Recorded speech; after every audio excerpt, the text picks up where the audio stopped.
hurmatli yoshlar, biz yuqorida mana ustozlar aytib o'tgandek, sizlarning yongilalaringda joylashgan Jizzax suv ta'minoti aksiyadorlik jamiyatida ishlaymiz. Ya'ni o'zim tanishtirib o'tadigan bo'lsam, ismim Dilshod, familiyam Muhiddinov, shu tashkilotda axborot xizmatida ishlaymiz. Yuqorida aytib o'tilganidek, hozirgi kunda shu eng global muammolardan biri bu suv taqchilligi, to'g'rimi? Butun dunyoda. Mana yaqinda biz mana kuni kecha Jizzax shahrining ayrim mahallalarida ichimlik suv ta'minoti uzilib qolganiga juda ham ko'plab insonlar o'sha telefon qo'ng'iroqlari bilan chiqishdi. Aynan o'sha suv bo'lmay qolishi nafaqat u ichimlik uchun, balki bizni o'sha tozaligimiz, sanitar gigiyenamizga ham juda ham kerak bo'ladigan bir omillardan hisoblanadi.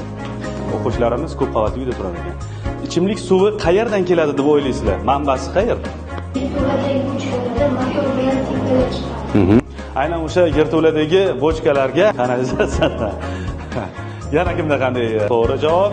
Yana boshqa yer tagidan, to'g'ri. Marhamat. Buloqdan, to'g'ri. O'sha tog'lar, demak katta suv omborlariga yig'iladi.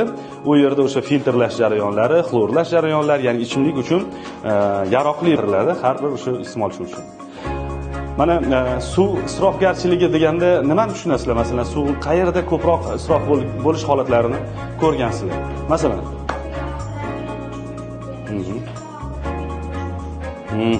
juda ham yaxshi. Marhamat, orqadagi qizimiz.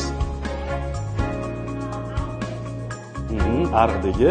Hozir biz endi ariqdagi suv emas, ichimlik suv haqida gaplashyapmiz. Zarar hisoblanadi. Sababi o'sha iflos suv bilamiz, inson organizmiga har xil yaralar toshib ketishi mumkin, to'g'rimi? Bunga keladigan bo'lsaylik, misol uchun mana hozir bitta baklashka suv nechi pul? Mana 1 litrlik suv do'kondan boradigan suvni narxini bilasizlarmi? Bilmaysizlar-a? Mingtasi hozirgi kunda 5000 so'm. Arzonmi, qimmatmi? Juda ham arzon, to'g'rimi? Agar biz mana shunday tarzda agar ichimlik suvdan oqilona foydalanmasak, bemalol misol uchun o'sha tish yuvayotganimizni har ikki bolamiz aytib o'tgandek, o'sha bemalol rakovinalarda zararli moddalar bilan aholi xonadonlariga yetkazib bermaydi. Balki toza, sifatli tarzda yetkazib beradi. Biz hozir aytib o'tganimizdek, Baxmal tumanidan keladigan suv daryolardan olib, uni filtrlab, demak, xonadonlarga beradi.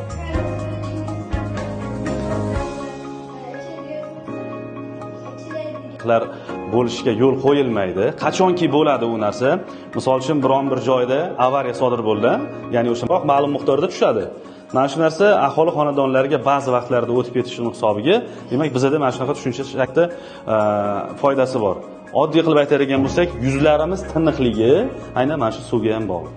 Xonadonlarda ichimlik suvi aynan toza va sifatli tarzda kelmoqda. Navbatda ochiq bo'lgan jumraklarni yopishimiz kerak. Agarotlarda ertalab abitlarda emas, abitlarda qilsa u olmaydi. Kechqurun bo'lgan vaqtlari sug'orish kerak.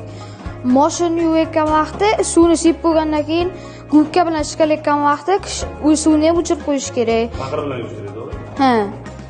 Tishni yuvayotgan vaqtda, rakvi yoki idishlarni yuvayotgan vaqtda suvni o'chirib qo'yish kerak. O'shanda ancha tejaladi.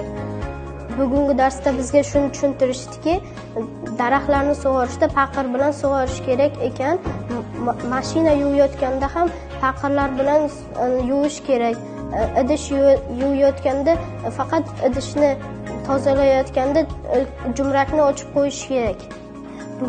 Bugungi bizaga suv ta'minotidan tushuntirishdi. Ayollar kir yuvayotganda jumrakni ochib qo'yish kerak emas. Idish yuvayotganda hamda tishlarimizni yuvayotganda ham jumrakni o'chirib stakanda yuvish shart.